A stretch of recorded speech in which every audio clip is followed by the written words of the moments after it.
We live. We are live. Do we need to put these on? No, you don't have to, Okay. because everybody's in here. You know, if you want to feel like you want to read them. Okay.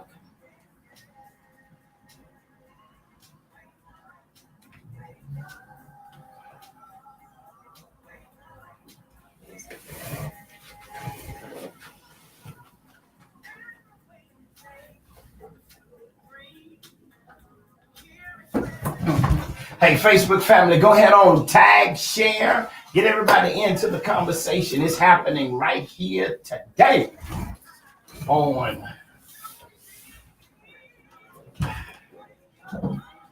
want to say good afternoon to you. Tag, share, let's get everybody in.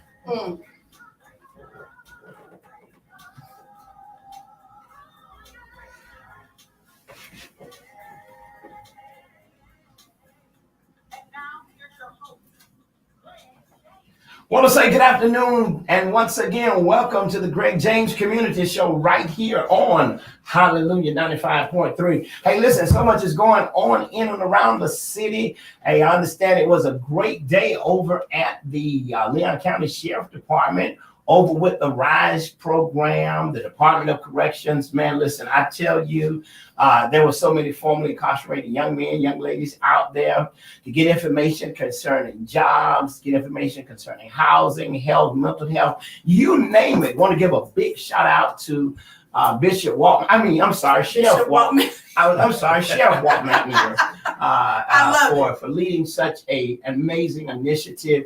I mean, not just being the sheriff, being concerned about locking men and women away, but looking at the other side of life after the doors, the gates open. And I'm always a firm believer that we need more than cell doors to come open. We need doors of opportunity. And we're going to be talking, Christy, with a private developer who has done just some of that. So I want to give a big shout out to Walt McNeil for what his team has done today in our city. I really feel like that's groundbreaking, monumental.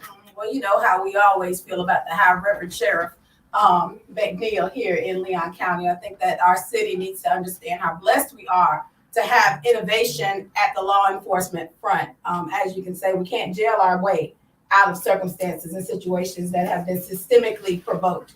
And so to have people who have vision, that have purpose, and that are not thinking they have all the ideas themselves, they're bringing partnerships to the table and enlarging the idea thought space to bring about impact to the community. We are a blessed community to have that kind of leadership. Wow, certainly. Thank you so much. Hey, and listen, I understand that, you know, the Leon County School Board last night had an amazing meeting, and the Title I chairperson, Talithia Edwards, was making her voice heard in what needs to happen. So we're going to talk a little bit more about that if time permits. And one of the most rewarding things of my whole life career of being free from prison, I want to give a big shout out to Attorney Natalie Figures. She called me on last evening, wanted me to fly down to be at the release of the young man that we have been fighting for the last 18 months, Thomas James, who has spent 3 decades in prison as an innocent man. He held true to his innocence. And just here in the last 18 months, Attorney Natalie Figures took on the case because of her husband gave her a written order to do it, and did it pro bono, paid all the investigations. I mean, did everything. And today he will be walking out of prison. Yes. On Monday, he was able to pass the lie detector test, and because he's been saying for so many years he's been innocent. We just did a big rally down there, and I'm going to be talking with her and him real soon. So I want to give a big shout out to her and the work that she's done, Attorney Natalie Figures. I want to give a big shout out to my main man, Vicente, who's the president of all that takes place in South Florida, and want to thank Mr. Freddie Figures, her husband, for the support and the finance, the resources that he did to make sure that this work was done pro bono. So listen, let's dive into what is in store for the city of Tallahassee. And as you can see, we're talking about improvement, transformation to the city. And joining us, Christique and Carlos Henry, who are I mean, you all are just voices and advocate for so many things, but today we're talking about community development. We're talking about transformation. And I think the greatest thing that we're talking about is education of what needs to happen within our community, within the people who are in our community. So Carlos, how important is what's happening on tomorrow for our community? Oh man, it's a game changer. Again, I thank you. I'm always excited to be in Wake Up Wednesday. I couldn't hardly sleep last night. Well, I mean, normally that's what. Listen, wait. You know what? Let me just tell you. That's normally what happens when you're invited to the Wake Up Wednesday show, because thousands of people are listening. So you come with anticipation. It's hard to go to sleep at night because you don't want to miss waking up on Wednesday. No, that's right. But let's talk about a little bit about that, and let's get ready to dive into something that I feel like is important for the community. Yeah, absolutely. I mean, we have a meeting coming up tomorrow. It's the Black Developers, Contractors, and Investors Alliance. It's a powerful group that came about last year after our Southside Tour of Homes event, historic event that was meant to celebrate the unsung economic engines in our community, the Black developer and contractor. And so we've been meeting since last year. We got a meeting coming up tomorrow. It's going to be power packed, and it's the title of it is Financing Community Transformation. So let me ask you this. So who can attend? Can anyone who's listening attend? Anybody, bring everybody. Okay, so since he said that, that means Lottie, Dottie, and everybody. Well, listen to this now. Those of you who are listening to the broadcast, I want you to write this down, because the Bible said people perish for a lack of knowledge. It's not that knowledge isn't there, but if you don't get the understanding of it, listen, community projects, how can they be funded? You got a young man who's going to be coming in. What's his name? His name is Dwayne Rankin. He's with the Florida Community Loan Fund, and he's on fire, ready to come and to present that information tomorrow. So listen, so I want to challenge churches. I want to challenge nonprofits. I want to challenge community leaders. I want to challenge those who are thinking about a project for your community. You need to be present tomorrow. What time? Tomorrow is going to be at 6:30 at the TCC Innovation Center, downtown Tallahassee. Okay, so listen, the opportunity is within your hands. The Bible said without vision, people perish. Well, listen, your vision can really come to reality once you get the right information, once you understand how the process works. And there are so many churches in our community who are trying to do projects, but they don't know how they're going to get the funding for it. But here's a man, Dwayne Rankins, who's coming tomorrow, who has been funding community projects. Yes, that's their specialty. They wheelhouse is community development and economic development projects. That's all they do. Wow. So listen, you want to make plans to be there. We're going to talk a little more about it, but I wanted you to listen to me, make a note of that now, because in the studio with us is another young man who is a private developer who has really, I really want to say this, Christique, and I'm gonna let you kind of like lead into this, who has really come to the community, has not just come to the community to rob the community, but has come to the community to see how can I make sure I empower, I engage, and I equip the community with the projects that I will be doing. So with that being said, let's talk a little bit about this young man and how, you know, the vision, how it has now come into play. Well, I think it's important, listeners, as we're talking about this, that we have to be extremely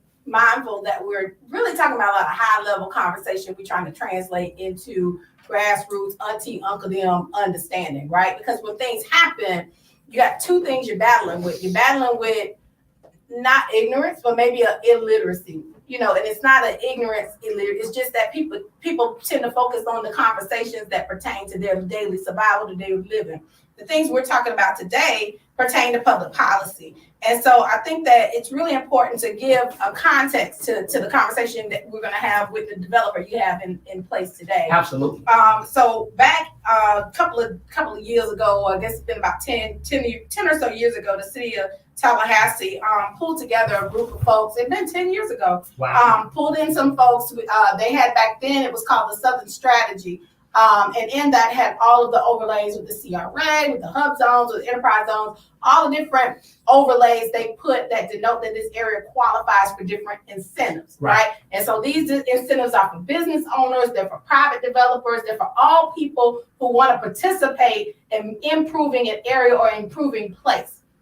What I love about it is when I go back and I read this corridor action plan that was created by the CRA in partnership and directed by the city commission, it really spoke even back then to it being a placemaking process or a placemaking project that would add value to Tallahassee's south side. It's in there in the fine print. It talks about the South Monroe and South Adams business and property owners being involved. It talks about the Frenchtown Southside Community Redevelopment Agency, which is the organization of the CRA that focuses on Frenchtown Southside investment from the CRA. It talks about the Southside Sense of Place project of KCCI. So I think it's really important that we line up that this project always has been in the purview a project or placemaking identity that is to improve Tallahassee's South Side. It was never meant to create a place that was a part it's called the South Monroe, South Adams placemaking project, and it was shortened to the SOMO project. Okay, so we try to figure out why people call it SOMO and all of the stuff about the SOMO, this SOMO.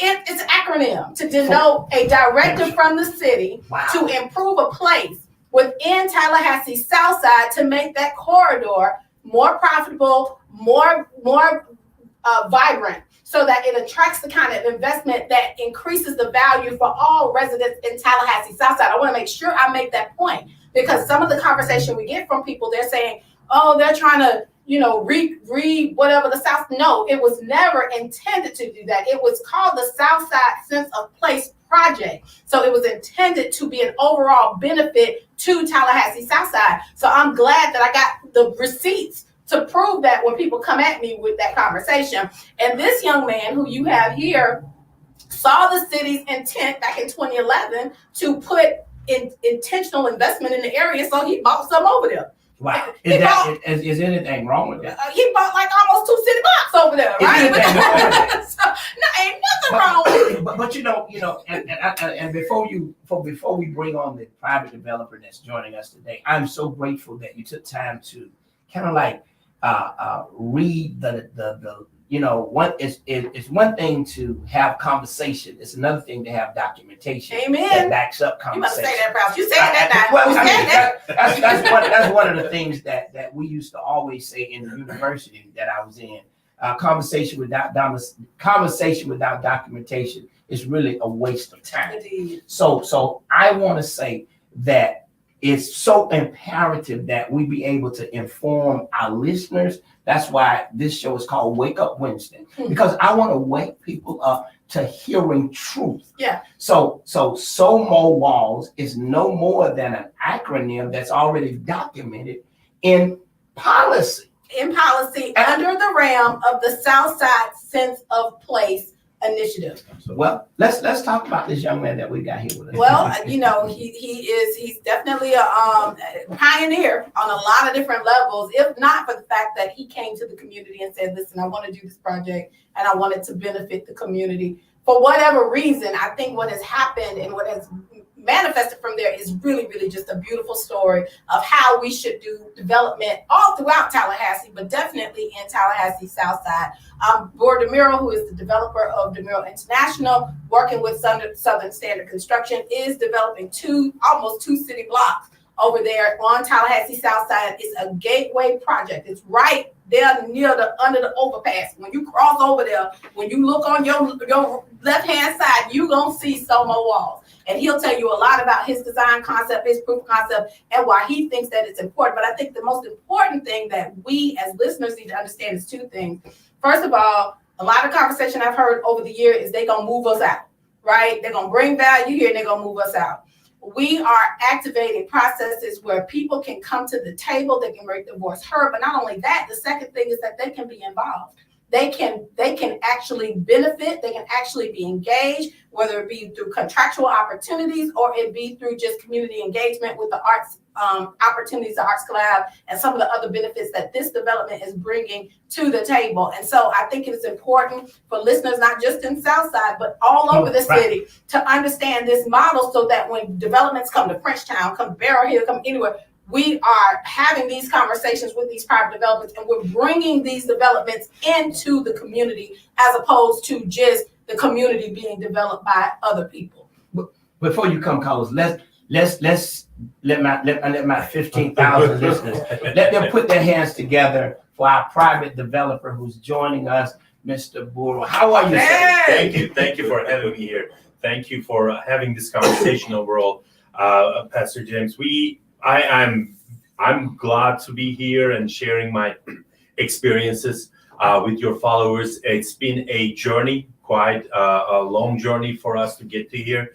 We had multiple issues throughout this journey, but going back to what Christy just said, it all started with the city putting together a plan and showing to the private developers where should be revitalized next, or where is the targeted, I guess, economic development zone. So it all started with that. We have done our research and we looked into this area a long time ago, back in 2016, 2017. So the plan Christy just mentioned, it's actually a plan that many cities put together. Wow. Not only Tallahassee, but quite a lot of cities put together, especially close proximities to downtown and the gateway projects to the other neighborhoods. So it calls for streetscaping, landscaping, it calls for revitalizing existing structures, it calls for residential and commercial development. So that's what we saw, and that's why we decided to what we started. Well, let me ask you this, because I think that coming into the area and realizing a vision for after reading policy when it comes to revitalizing and redevelopment, what made you so engaged? I don't want to use the word, but what made you so passionate about being able to provide so many opportunities with the project? So first of all, it's a personal passion. Okay. Right. And that's first and foremost. I do believe in doing projects together with the community. I do believe that it's first of all good business. Second of all, it just adds value to the development itself, doing it with the community.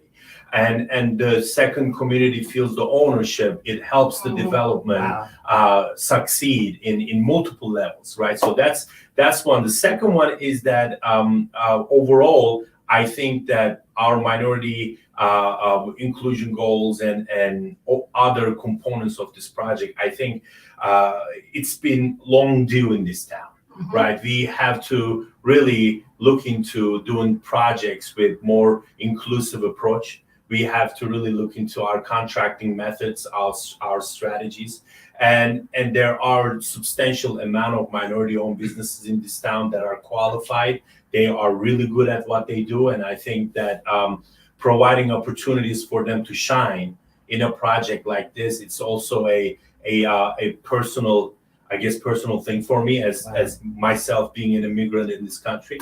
But overall, I'm very passionate about how we put together the project and just reaching out to the community, giving them a sense of ownership over this project. While you were talking, Christique and Carlos, this really fell in my spirit. So I want to really, put this out in the atmosphere, because we're going to be having so many conversations like this. Yep. Because our city is growing, it's being developed. Yep. And therefore, the more we are engaging you in these kinds of conversations, the more you're going to have knowledge about the development, and the more you're going to understand that it's not about,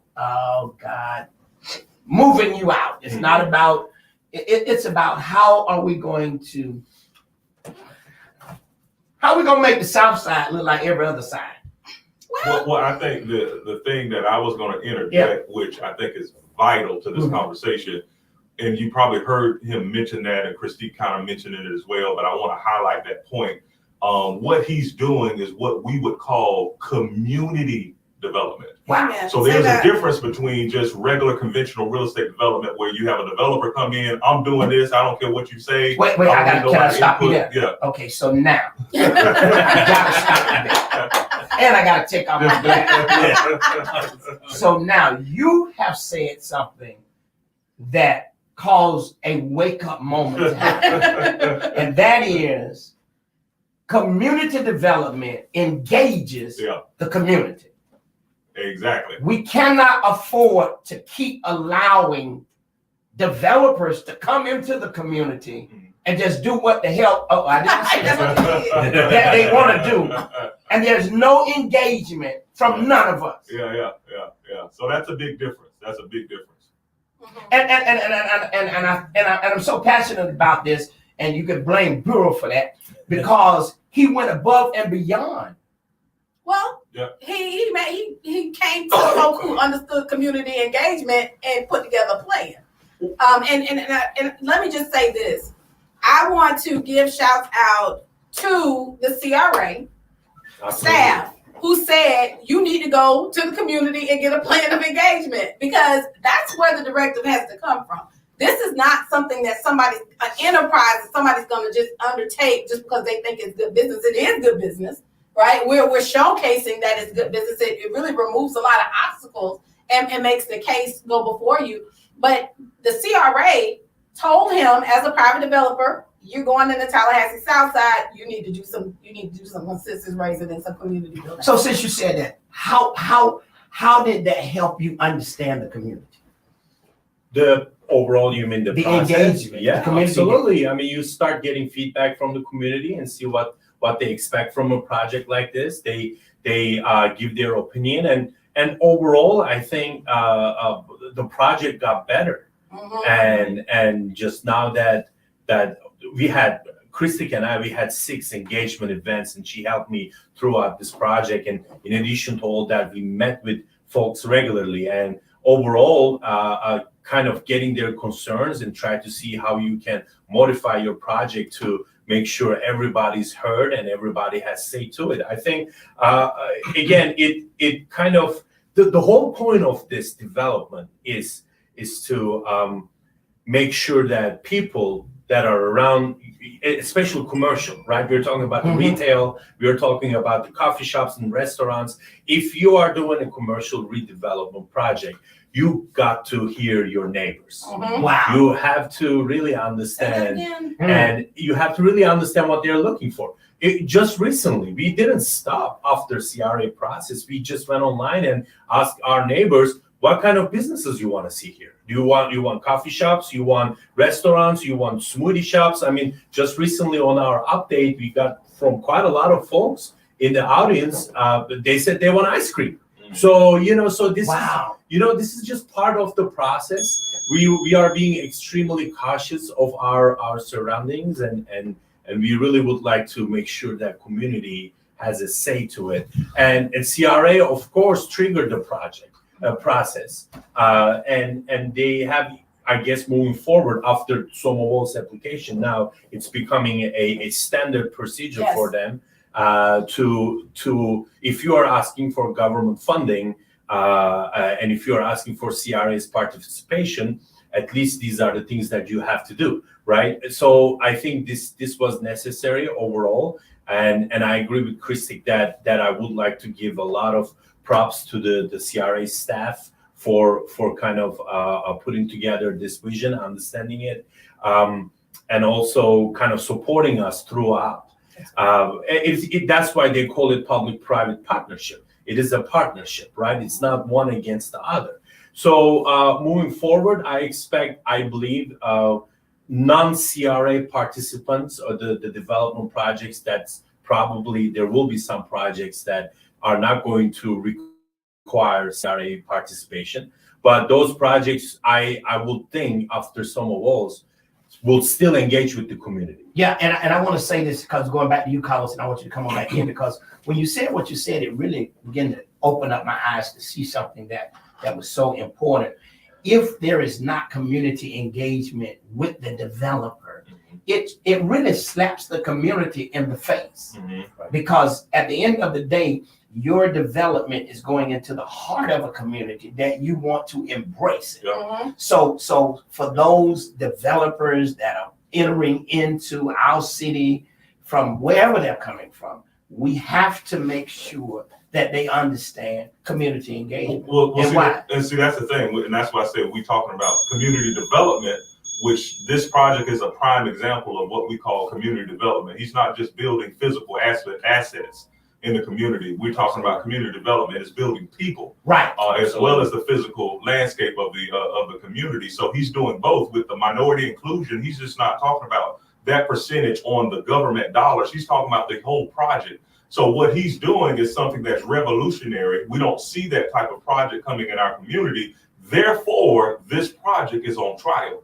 And what I mean by that is there are people that are looking other capital that's sitting on the sidelines and say, will this community development model work? And if he doesn't succeed with this project, they're going to say, see, community development doesn't work. We can't do that type of development because it has to make economic sense. The project has to be viable for it to kind of carry on and go down that corridor. So that's why I say this particular project is a blueprint as well as a model to be followed. And I just think of I don't want to get messy, but I just think of the people who oppose these types of projects or who throw up, issue in regards to these type of projects.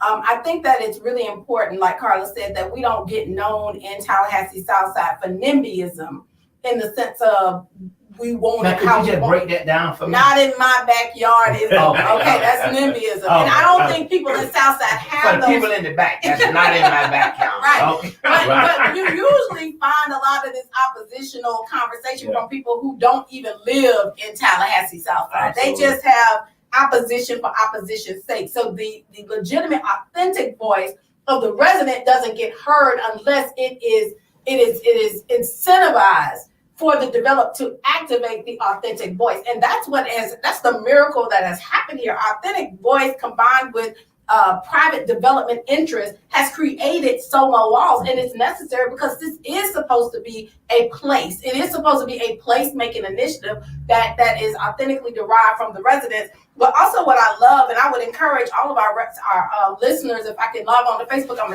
gonna link this to you so you can see the South Monroe, South Adams action plan that is a part of the entire CRA that is eligible for CRA funding. Because it really speaks to the history of Tallahassee Southside. It really speaks to the need for place-based investment that generates the type of revenue that can be reinvested back into the community. Wow. And so we do have a place and a part in consensus building for private development, because if they're successful, that tax increment is raised and what goes back into the neighborhood. So when we talk about our neighborhoods looking the same as the North Side, first of all, I don't want Tallahassee Southside to look the same as the North Side because we ain't the North Side, right? But we do need improvements to the area that are necessary to support and substantiate the value of private interests that would make their home here. And so this is a test case, right? To see how we do this. And I'm just so proud to have been involved in this process. And I think it's valuable and that it can be replicated for other investors. And we're looking forward to being actors in bringing that to play. Well, I mean, when we do look at the South Side, I mean, everybody has came to the verdict fact that if growth is going to take place, it's going to happen on the South Side. Yeah. So for all of the residents, all of the community, it's time for you really to begin to engage in community conversations. Yes. It's time for you to make your way out of the house and have your voice heard. It's time for you to make your presence known, because development is going to take place, whether you like it or not. But what we really want it to happen is we want those who are developing to know what we like, what we don't like, and how can we meet with a place in the middle where everybody's happy. And I think you did that. Wins. Yeah, well, so our project, I think, like Carlos and Christy said, we started a new standard here, but I think we can take this further throughout. And Carlos made a great point. If this project ends up, once stabilized, if it ends up to be a market standard great Let's project. not say if, let's say when. When? Yeah, this is a Christian session. We speak things into existence. When it stabilizes Right. and shows it shows a successful history, I think it will be setting up a precedence here. It's going to moving forward. Folks who want to invest in this area in the South Side will see that we have done what we accomplished South Monroe Walls project from multiple perspectives, not only construction, but also ended up having it at a market rate, market standards, right? So, and that is actually the key right here, right? So, folks who are investing their money in, whether, from whatever businesses they're coming from, they are looking for a market rate return on their investments. And this was something that I discussed, being able to do a project like this, engaging with the community, make sure that your construction budget is inclusive, working with the contractors to make this project, deliver this project, and eventually providing a market rate project, project that's going to produce a market return. That is crucial for the future of this district and future of this area. Absolutely. I think the community really needs to come out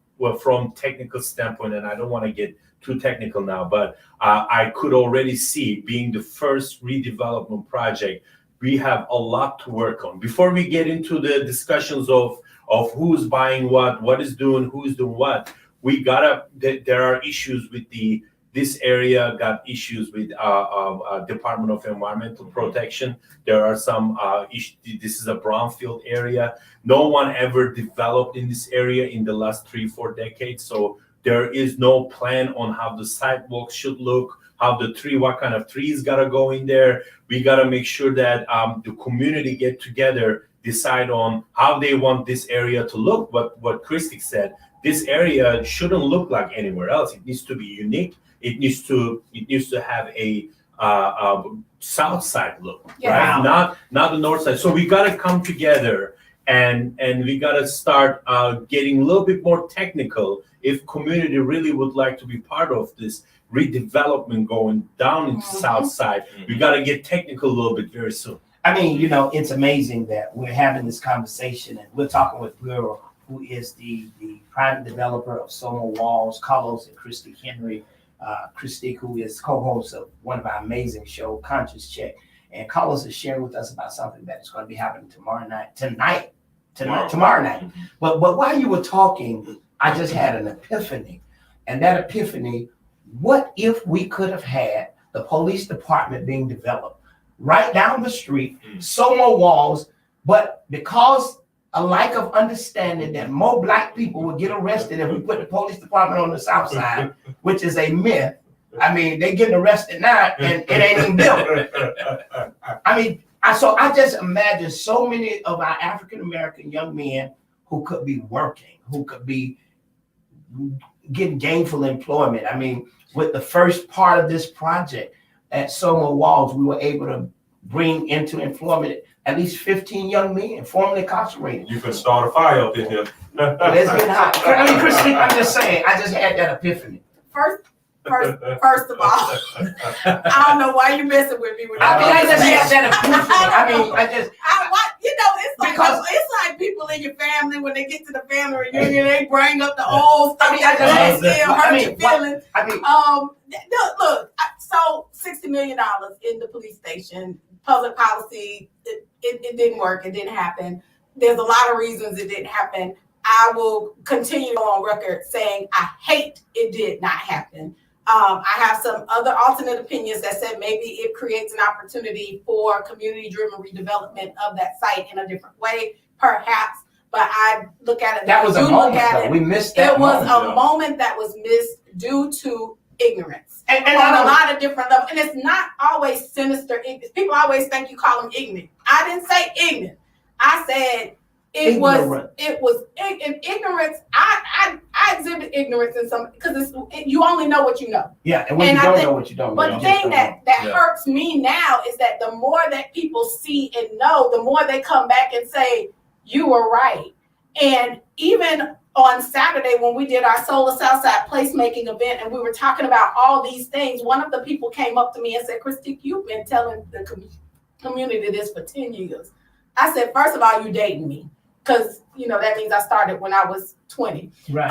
But at the same token, it's hard being out there, being the person saying, look, this is what we want.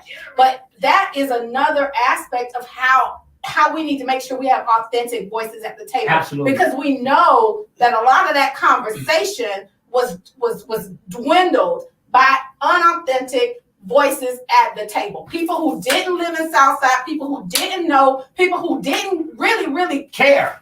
I mean, I go there. People who really, even Yeah. it's hard. It's hard. People make things hard. They make them political. I wish people would see the lives impacted. We work with our brothers and sisters that are re-entering, trying to look for opportunity, trying to look for access. We have private development that can pretty much shape outside of government context opportunities for our neighbors and residents that don't fit our social construct. And when we put obstructions in the way due to political or other nonsense, it robs people of opportunity. So when you say we were robbed, that's what we mean when we say rob. When we use our powers for evil and not good, when we only care about our opinion and not about the impact and the outcomes, that is when we experience that sense of theft. And so that, y'all blame that on Greg. He rolls that up with But me. here's I'm the thing. gonna break it back down in Jesus' name. But here's the thing, and that's what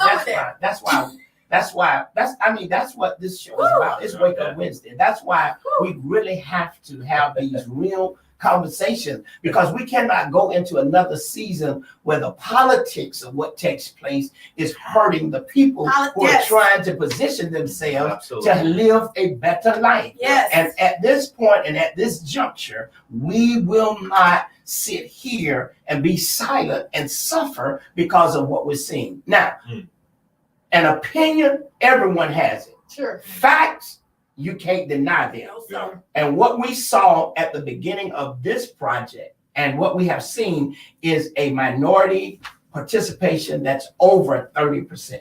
35. I just want to Right now it's 48. Yeah. And it's Oh, it's going- 48. Excuse me. It is 48 now. What you say that again for people who just tuned in? It is 48%. 48%. Now, what does that mean? Tell me, what does that mean? 48% of minority participation. That means so far the contracts we have awarded, 48% of that money went to a minority-owned business. Let me put that on my Facebook post, because I didn't know it was at 48. See, Right now it's 48. Now it'll fluctuate, but I'm just saying right now, today, at this very moment, dollar amount that we have awarded so far in this project's construction, 48% of those dollars went to a minority-owned business. Now, I want to say this to those of you who are listening to the broadcast, and I once again, I gotta applaud the sheriff for what took place today. I gotta applaud him. I gotta applaud RIDE. I gotta applaud the DLC, because I think what we have to understand is that employment creates opportunity for life transformation. Now, granted, there are those who don't want to work. They wouldn't work if you told them to just sleep through the day and they thought that was work. They'll stay awake. There are those who don't want that. But there are so many who I know, formerly incarcerated, just can't find a job, just can't get a break. I just had a guy call me just then while on the air, who are looking for work.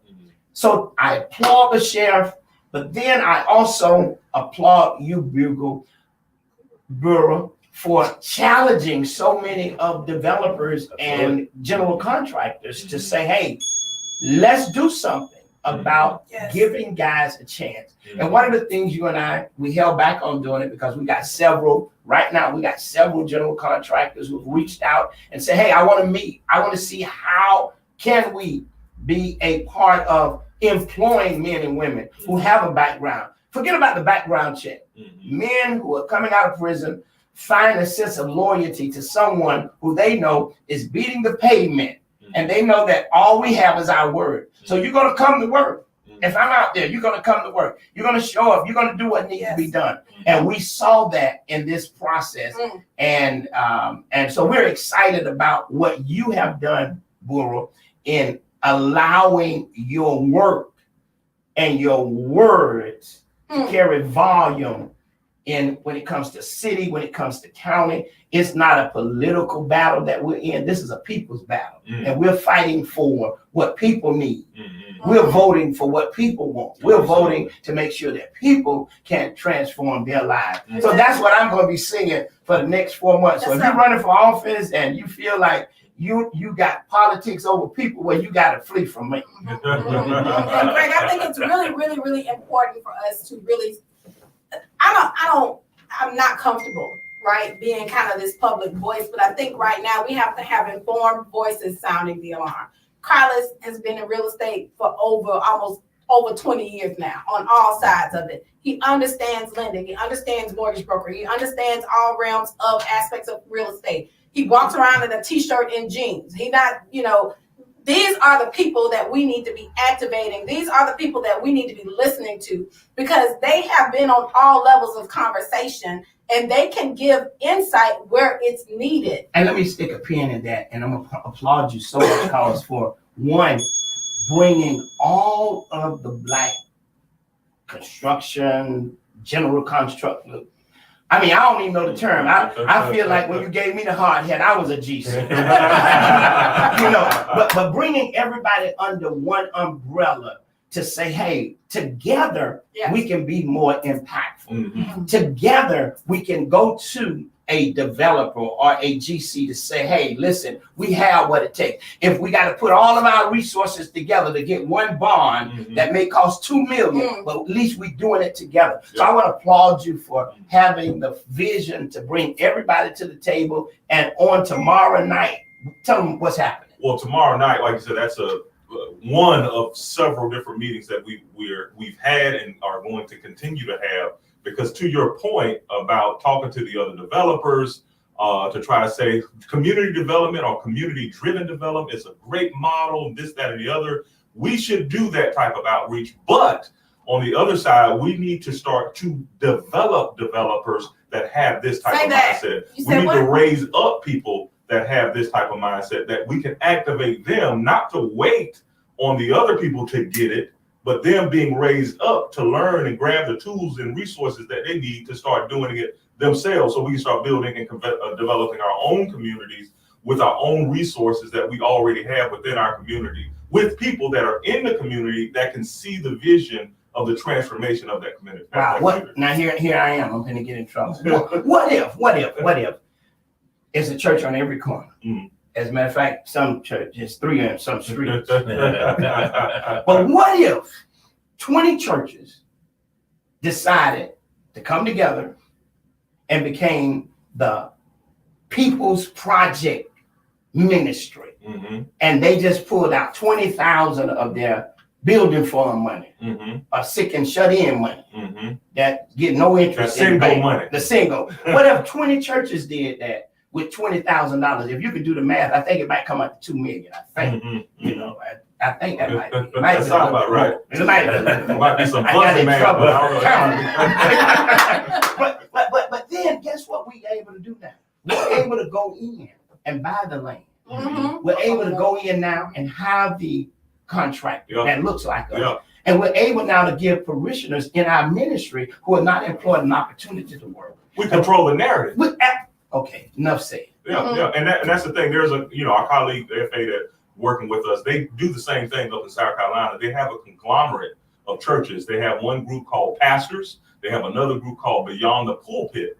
And so with those particular groups, they basically are various nonprofit churches that are working together, and they go after a whole pot of money, maybe $10 million, and they kind of decide, okay, you do your project, you want to do this project, you want to do that project. They may have 10 projects, and they split that money up in between that conglomerate. So they're working collaboratively together to transform their community. Well, it's only when we do it together. The Bible says that the people, they were building a tower to reach God. And he had to say, wait a minute, if I don't confuse their language, they're going to do just what they set out to do. So it's the collaboration efforts that are going to make a difference. But Christy, certainly, I think today's show has just been amazing. What do we say for what's happening at Soho Wall? Well, I think first of all, Bora has just said it all. You know, it's his project. He's done a tremendous job of continuing to be accessible, continuing to be humble, and bringing in those folks that want to come in. You know, he could have a real attitude problem about a lot of stuff, but he doesn't. So it's great. I want to also make sure we shout out OEV. Because OEV, Christina Paredes, Daryl Jones, OMW. Daryl Jones has been a huge advocate and cheerleader and has been a huge supporter, him along with Rod McQueen, who is the chair over at for the Construction Council at the Big Bend Minority Chamber. Daryl has notified all of his contractors that are certified so that we can have certified subcontractors employed on the site. We know all contractors ain't certified, so it is not an exclusive process, but at least working through their realms of process through city support and through city verification to bring those rulings to the table. I think that we have a real special community here. We get lost in the noise, but we really have a government that if you give them what they need, they can be intense proactors on your behalf. And I know Bora can definitely agree with that. So to the squad at OEV, they're an invaluable agency to our community. And we look forward to continue to work with them to try and make sure that minority inclusion goals, development of businesses, because folks don't know the people who are working, who you got working with Bora, who other people will send to work on the project. Those are resume builders. They'll be able to take this experience to the next job and the next job and the next job. So it's really catalytic what's happening here. I mean, it really is. And, you know, since Burr gave me a hard hat and I wore it a couple of days. And a shovel. And a shovel. and I wore it a couple of days. I have had general contractors calling me saying, hey, I like what I saw. I'm looking for electricians. I'm looking for plumbers. And because I just looked like I was somebody who knew what I was doing, I had to call Collins and say, hey, what is a mechanical contractor? He said, that's an HVAC person. So, but here's the whole thing, bro. What has happened? The fact that we were able to bring employment to young men in our community for over 4 weeks, the fact that they were able to one young man, now he's able to take what he has made. He's able now to start looking for a place. I mean, so you don't even know the stories that have transformed in this short process of Soho Walls. So I'm grateful just to be able to hold a shovel and take a picture with Christy and Boro, and it gets on Facebook, and I get calls saying, so you're helping guys who are getting out of prison? Absolutely. And I sent Christy this thing, said, hey, I got these contractors. Now we need to get 100 guys because they're ready to work. And she said, hold on, wait a minute, you're moving too fast. Let me add one more thing there. What Christy just brought up with the OEV, I want to give shout out to SBDC at FAMU with Mr. Bowers, Keith Bowers, and his team. They are doing a great job of putting together packages for the businesses, fixing their paperwork, making sure their paperwork looking good for the financial applications and other source of access to capital we were talking about. So I think we have quite a lot of resources in our community. If there was a way I could just give 100% of this budget to minority-owned businesses, if we had every single line item, if there was a minority-owned business, we definitely could allocate it to. I think there will be one day in this town that there I think that day is very close. We're getting there very fast. there will be a day where a single project of this magnitude could be done from all aspects, from demolition to all the way to the painting, could be done with minority subcontractors and contractors. So I'm looking forward to it. The more the better from a real estate standpoint. I know those 9-digit developments, when I say 9-digit, it's $100 million and more. They are trying to get subcontractors out of Tampa, out of Jacksonville, out of Ocala, out of Lake City. So there's no need for that. Right. This town has a lot of companies who could step up to plate. So I'm happy to be, I guess, conduit in this process. Absolutely. And we're happy that you were. And we thank God that you have now set a model in place. Well, listen, I tell you what, we're out of time, but we're never out of conversation here on the GregJames Community Show. Once again, tell them about what's happening on tomorrow and what time and why it's so important that they get there. Tomorrow is the Black Developers, Contractors, and Investor Alliance meeting. It's going to be going down at 6:30 p.m. at the TCC Innovation Center, downtown Tallahassee. We're going to be talking about financing community transformation with Dwayne Rankin from the Florida Community Loan Fund. You definitely want to be there, like he was saying, all the churches, nonprofits, for-profit, community-driven developers that are out there that are trying to find capital to transform their communities. You want to be at that meeting tomorrow.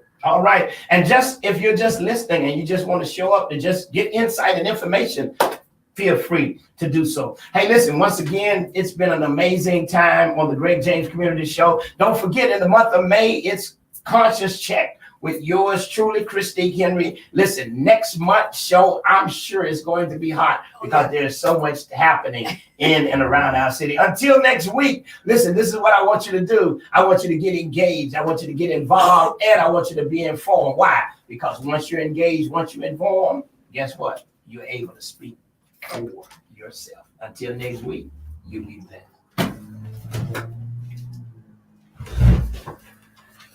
Right, people.